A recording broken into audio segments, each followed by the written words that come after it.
La mwisho kama sikosei, speaking na kauli yake ya kusema kwamba nilikuwa nimemuita chumbani, nilikuwa sijui nimeambia mtoe mama yake mzazi.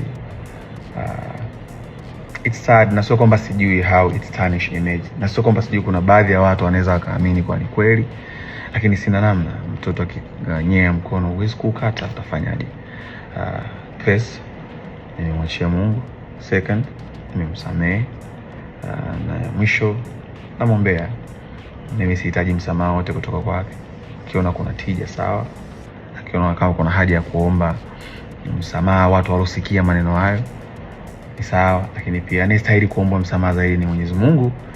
Kwa ikimpendeza basi kwa wakati wake inshallah aseme sana, aongee na Mungu wake kwa moyo wake wa dhati kabisa, naamini itamwongeza